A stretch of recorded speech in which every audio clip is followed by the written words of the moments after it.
Today we're going to be changing out the water impeller on a Ranger Tug 25 SC, which means Sport Cockpit.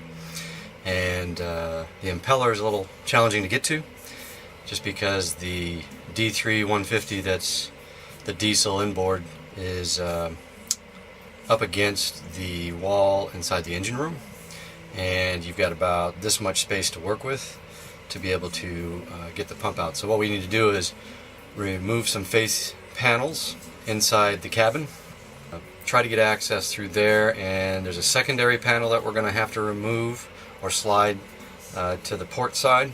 So it's going to involve the removal of some of the screws, so I'll just record things as I go.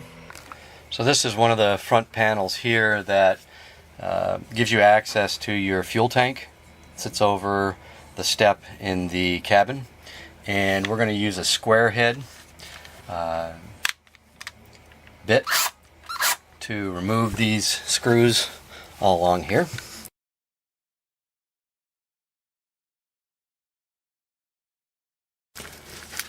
As you can see, it's got the sound dampening material on the inside. That gives us good access to that compartment area. So inside here you can see you've got the fuel tank valves that you can do fuel tank maintenance if necessary, but you have this wall right back here that I'm hoping is going to slide off to the port side, and we're going to have some screws over and some panels over here. So down inside, this is where this seat rocks forward, and this is the port side view and right down in front of us here is where you've got a panel here and a panel there, and that one right there on the right side back is the panel that goes all the way across and attaches in here, and we're just going to be able to hopefully slide that panel to the side and out of the way so we can get access to the front end of the Volvo Penta here.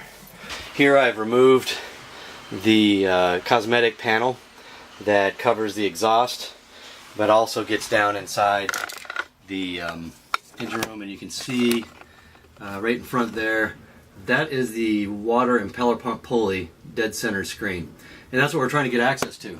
So you can see on the inside of here, that panel has the sound barrier material that sits right in front of the motor and helps keep things quiet. Alright, let's work on these screws over here. Okay, one of the differences here, and be able to keep things, is these screws here are a little bit longer than the other ones, so keep them separated and remember which ones go where.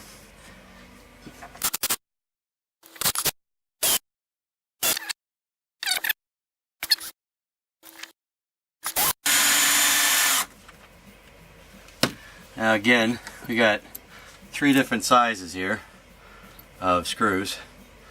And let's see if we can.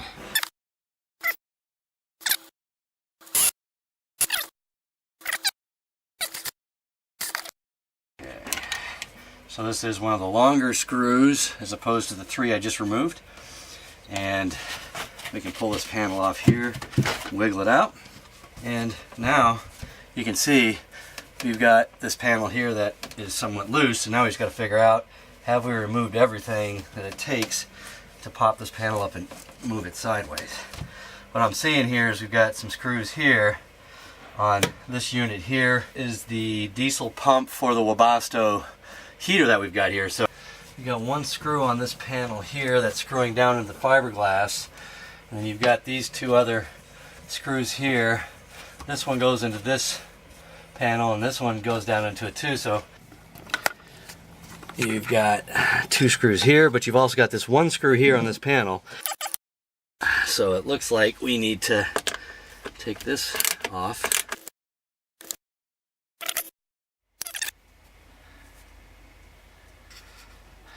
Okay, we'll take this out. Keep pulling the screw out here. And alright, so we've removed the 4 screws on this Webasto here. You can see that the piping's a little bit rigid, and guess what? It reveals one of the hex screws right here that are holding this bottom panel down. and see if that, okay, so now we do have some rock and roll room here. So let's see what we can do about moving this and wiggling it out. So I'm going to just lift up on this and see if I can slide this sideways without scratching the surface in here. Don't want to scratch that. So I might have to pull this forward and wiggle it a little bit. Make sure we're not screwing something up. It looks like it's coming. So there's a small hair, but I've got some fabric in here that we want to use to protect this sole plate in here. So now it's sliding pretty free and easy. And let's go down in here. So now we're going to be working down inside this area here. So this is what we're going to be working with today. And here, this is what we're going to put a socket on here. And I believe we've got to turn it clockwise. And this is the spring tensioner here. This is the water pump impeller assembly inside here with these 3 Allen screw, hex screw bolts. 1, 2, and 3 on that side. We'll pull this off in this direction once we've released and pulled off this pulley here. So this is going to be the next step. So, and this is some of the other parts here. There's the alternator up over here on the port side. Looks like another tensioner there, I'm hoping, because at some point that belt's going to have to be changed out as well. Alright, next is to turn this clockwise. We got a 17 millimeter on here. You gotta loosen that spring tensioner. So let's see if we can get some leverage on this. And that extra leverage right there makes all the difference in the world. And we just take this belt and take it right off there and let it back nice and easy. And as you can see, I got down below, I've got a rag down there to make sure that in the event that I do drop something, it is going to fall on that rag and be a bit easier to retrieve. Okay, so we used a 17 millimeter to get the belt tensioner loosened to get the belt off. Next thing we're going to do is get to these 3 Allen screws here and use Allen head. So before we proceed, make sure you have your seacock for your water inlet valve closed so you don't have flood coming out of here. I anticipate once I open this up, because it's a used motor, water's going to flow out of here for whatever's inside these pipes here. If it doesn't, great. I'm going to leave this last one up here. Use this Allen key. It's a number 5 metric, and with the first change on this, the paint is from the factory in the motor is on the hex head nuts or bolts, and therefore you're going to have to work to get that Allen key in there and seated well so you can get a good grip on it. And once you get it loosened, you might be lucky to get it twisted off with your hand, or you're just going to have to sit there and work it with the Allen key, unless you have a small little tool to get in there and ratchet it open as well.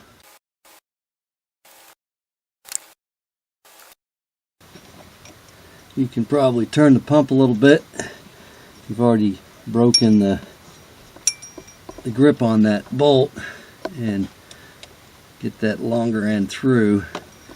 A little lefty loosey, righty tighty. It's true with these bolts as well. Let's see if I can't get, it's really tight down in here.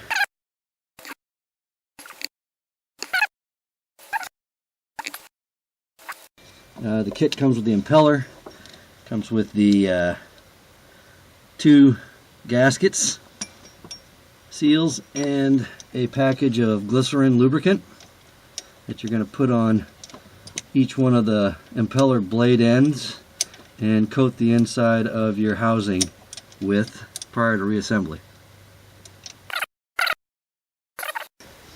Everything always looks easier when somebody else is doing it.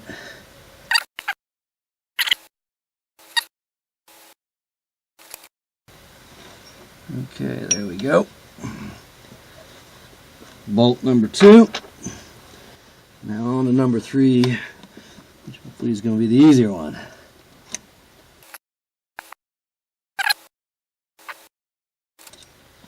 And there we go.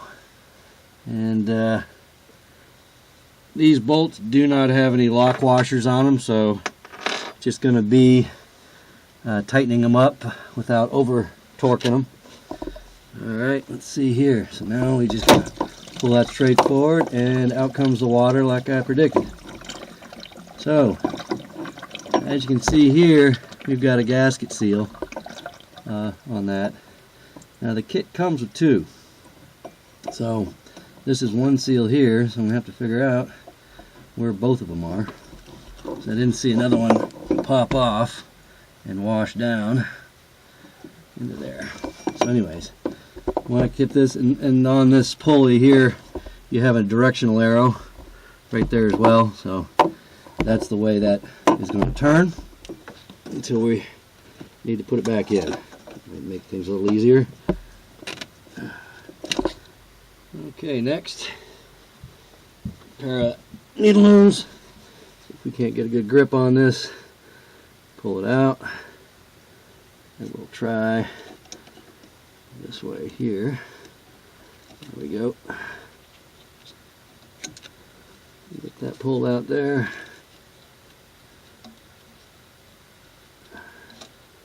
And there we go. And it came out nice. Again, this is the side here as we pulled it out here.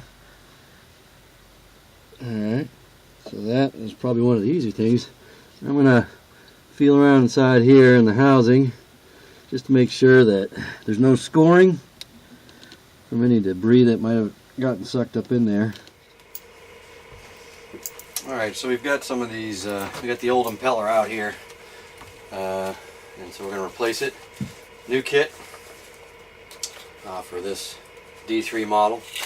Inside this you've got your glycerin lubricant, you've got your user manual, you've got some instructions in here, and then you've got two O-ring gaskets, a thinner one and a thicker one. So let's see if we can, that's the thicker, there's your thinner. And then inside here you've got the brand new one. That's brand spanking new with the keyed insides for this keyed part here. And this is the old one. So there's a little bit of a difference there, but not drastic anyway. So we'll set that one aside. So at some point here we're going to lubricate all these splines with this lubricant when we're ready to put it inside that housing. We've got to get this gasket off of here. Your gasket here. This is the only gasket part that I've seen here. There's no gasket groove on this one here, so we'll check for leaks once we put it in. But so we're going to be real careful here with this brass fitting here to get this old gasket out, and we'll compare it in size to the two gaskets we're supplied with a kit. This one looks like a thinner gasket, so we take that off. That was nice and easy. And we'll take this one here. So obviously that's the thinner gasket rather than the thicker gasket. Take this old one, discard it over here, and then we're just going to place this one over this, and we're going to put it in nice and gently, just like that. So easy peasy.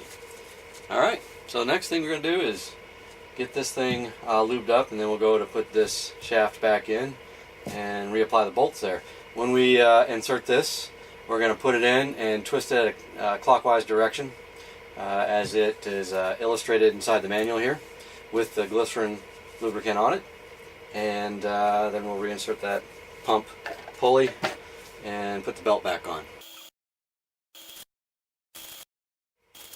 So one thing that I wanted to note as well is the one that I removed, I'm sure it doesn't make much of a difference, but I always like to be meticulous about this, is that the side that I pulled out, let's see if I can get these in frame here, the side, the end that I pulled out of the shaft assembly has the words imprinted on the this portion of it with a little key cutout here. I don't know if that's clear enough to see. That's what was pulled out. And so the back side of these have little dots on the rubber here, and they've got little dots here, so that's the end that'll go back in. These words that are, there we go, these words here are going to be facing on the outside, towards the outside of the pump assembly, and then you'll put it in and turn it clockwise as you insert it with the glycerin lubricant on it. I got a little bit of this, so I got a little working glove on, and I'm just going to coat this as we go. Really exciting stuff here, but hitting each of the splines with this lubricant. So one thing I want to mention with this glycerin, if you've never worked with it before, it's very liquid as far as water-like. It's not a thick gel, it's a very thin watery gel, so you're going to want to make sure that you got some paper towels around, and when you do put it on, it's gonna kind of bead up around this rubber splines here, so it doesn't really, you know, stick to it all too well. But anyways, I hit each one of these things here. I'm just gonna twist this as I go in, make sure that we get that clockwise rotation as we put it in. I've got the words pointing out. Okay, so we got that kind of right twist, but we'll put the pump in there. So I'm going to use the pulley to help work that back in there. I'm just going to squeeze some more of this glycerin in there just for good measure. And let's see here, just because we know that lubrication is always a good thing. Okay, so now we're going to get back down into putting this pulley back into that.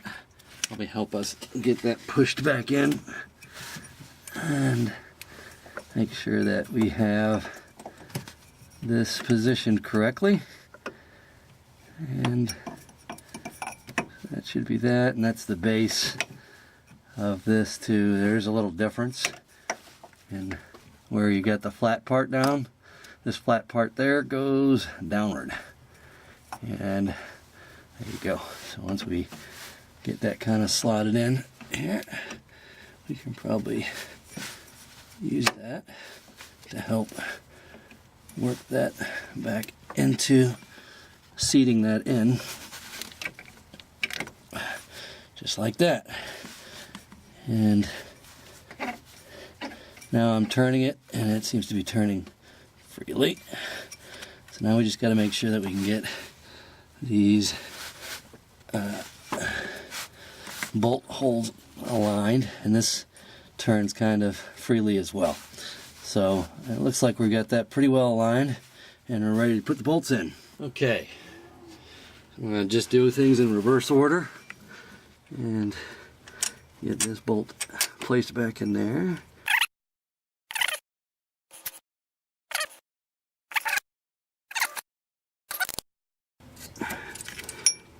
And that way you're not over tightening things. If you haven't worked much or turned a wrench much, it's always a bit ominous to know how far to torque something, and if you've broken enough bolts in your time, you know that certain size bolts are meant to be torqued so much, and you don't want to over torque them because you don't want to snap them, because that turns into a real big problem real quick. Okay, so those are all really good and set. Next is going to be to get that wrench back on, to put this pulley belt back over that pulley there. We're going to have to get back on that leverage part of it while trying to put that belt back over. So this obviously is the non-grooved section of it. So we'll have to, again, it's a 17 millimeter that fits that well. And I've got this here to get a little extra torque on that, a little extra leverage I should say. It gives me that. So just don't get your finger in between that belt should this leverage let go real quick, because you're gonna feel it pretty quick, and that finger's gonna hurt for a while. The next thing's gonna be make sure that I'm gonna feel around the flywheel here. I don't know if we lost some of the camera angle here. Hopefully we didn't, because I don't want to redo it. It's a little tight in here. You'll know it when you go to change. So I'm feeling around the flywheel, just make sure that we've got a good belt. All around this is good. This is all sealed good. So it looks like we're ready to remove all the stuff we've got in here. I'm going to turn that seacock on to let the water flow in. Make sure we don't have any leaks. I'll clean up some of the water down there to make sure it's a little bit easier. And but everything, all in all, looks like we're ready to rock and roll. I also wanted to mention too, there's a couple things you probably want to make your life a little more comfortable. I've got these rugs here that I put in over that just to help protect that diesel pump there. And then you got this little ridge here, a little bit of a sharper ridge if you're leaning on it. So having a little bit of that rug material there to lie down on is makes the life a little bit more comfortable. So we pulled out the rag, the safety rag I put down on the bottom of the keel area there just to catch any bolts and so forth. And I've taken a paper towel to the base of the pump where it joins there, where the seal joint is, just to clean up any water. So when I go to turn the motor on, I will re-inspect that to make sure that there's no additional leaks. And then over here, what I'm going to do next is put this cosmetic cover back on here. As you can see, I left some of the bolts in place here. It's a little tight to get to. You're going to just need a metric wrench. Then I will go ahead and turn the water inlet valve open that up. I've already inspected the screen here to make sure we got no debris in there in the way that might make its way to that pump. So that's clean. And then I'll go look for leaks, and if there's no leaks there, we'll start the motor up, and we'll start checking out and keep an eye on the engine temperature, make sure that the impeller's doing what it's supposed to do. Okay, we're going to put the cosmetic cover back on here. One thing you should know is this is the only place you step on this engine block here. It's the only solid part. This is cosmetic, and what's going to be over here is going to be cosmetic as well. So on this side here, we've got 3 different bolts that we're going to put in.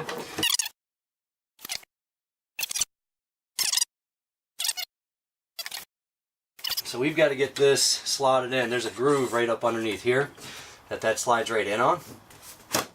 So you pop that in and it'll align with the bolts right there, the bolt holes, and it's as easy as that.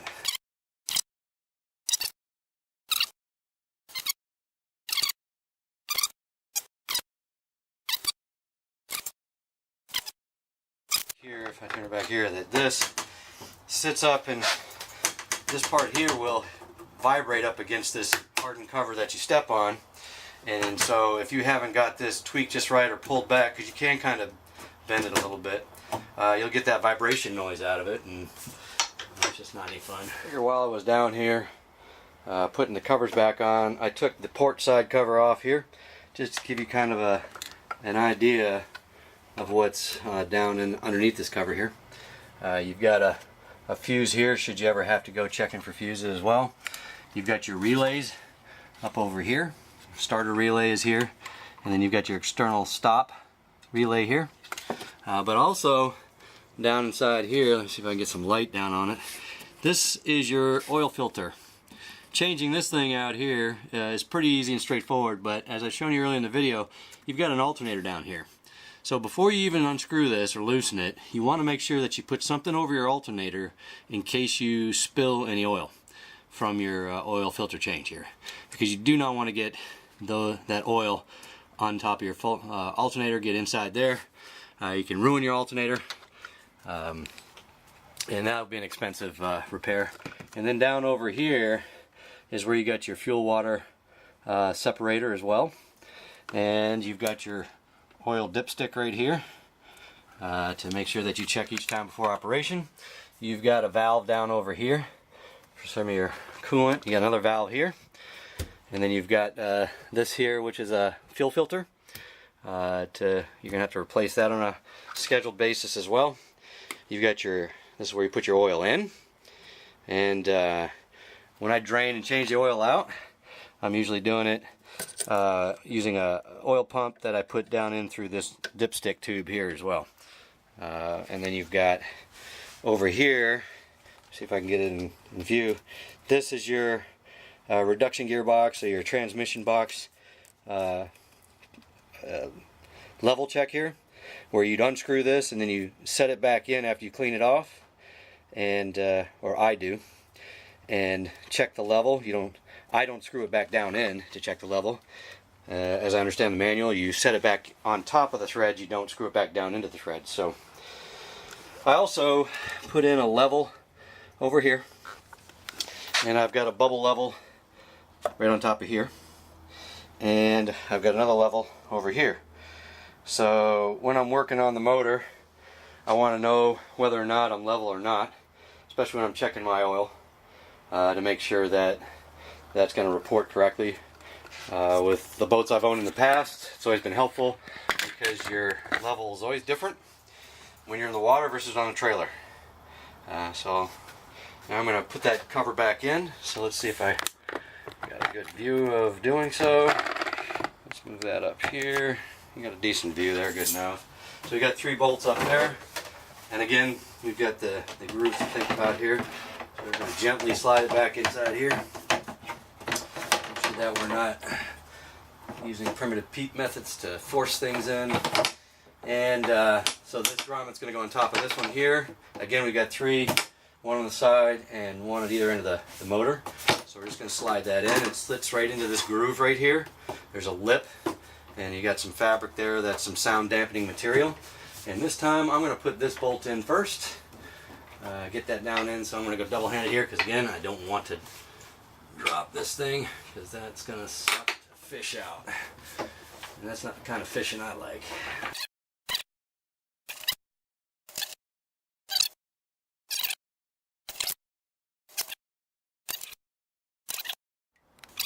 So here's another maintenance issue that you got to keep an eye on with any boat, and that's your cutlass bearing and your stuffing box nuts. So as I zoom in down over here, you see that there's a drip.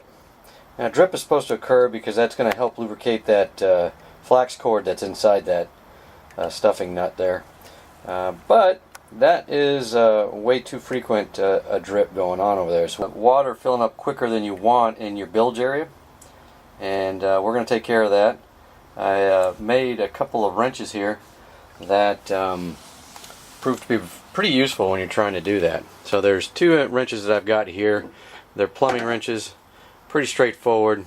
But what I did is, to get a flat surface, because these are kind of angled slightly when you buy them, is I ground these down to be square rather than at an angle. So if you go look at these in the store, they're not square, they're not flat, they're at a slight angle there. So as you can see here, so I just took one of my tools, my grinders at home, and ground it flat so I can get these 2 around those nuts. That's 2 nuts right there. There's a securing nut, and then there's the main nut that has the flax cord down inside. And I'll see what I can do for camera angle here. But basically, you got a really big nut towards the bow, and then just after that is the smaller, thinner one, and that's the one kind of hard to get a grip on there. So if you're trying to use some kind of plumbing wrench or something to that effect, they're just way too wide to be able to do that. So what we're going to want to do is back off that smaller or the thinner nut and hold that other thicker one that's toward the bow, and the bow being left in frame here, and the stern being to the right, or where the stuffing box is there. And loosen a little bit. We'll rotate that larger nut in just a little bit, and then tighten that thinner one that helps lock it and keep it in place. And we're going to shoot for a drip rate probably about, I think, one every 60 seconds or 40 seconds, I think is better. This is more important when you're up in salt water, and you don't want a lot of that splashing around on the inside of here, just throwing salt water around as that cutlass bear spins. So anyway, alright, let's see what we can do to get the right angle in here, because it is kind of tight. Get that there, and turn the wing nuts out against each other, and see what we can do to loosen this puppy a little bit.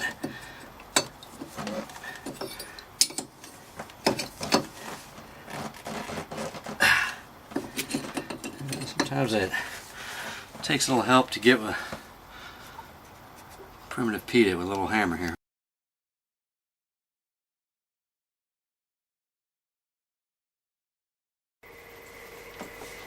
Well, I got everything hooked back together, so I put the engine cosmetic covers back on, checked the strainer, make sure it was clear, checked my oil before I ran the motor, and then I kept the enclosure area open while I was running the motor to check to see if there's any leaks, and it was dry. Right on engine startup, started spitting water out. That's what you want to see. Ran the engine up to about 1500 RPM, and then backed it down and ran it under load for about 800, 900 RPM, making sure the engine gets up to temp. Engine got up to normal operating temperature here, between about 175, topped out at 180, and then back down to about 174 and stayed at that. So it was all good results, and I got everything put back together here a lot faster than it took to pull it all apart. So doing it for the first time, it was pretty straightforward once we figured out how to get access to everything, and went well, I think. Next time be a whole lot easier, because I'll just know what to do, go in. And I hope this was helpful to anybody out there that might be doing the same kind of work on their own. Don't be afraid to do it. Again, this is how I did it, my DIY. How you want to do it is up to you. Always recommend following instructions and looking at getting professional advice if you're going to do it yourself. So get out and enjoy your boat.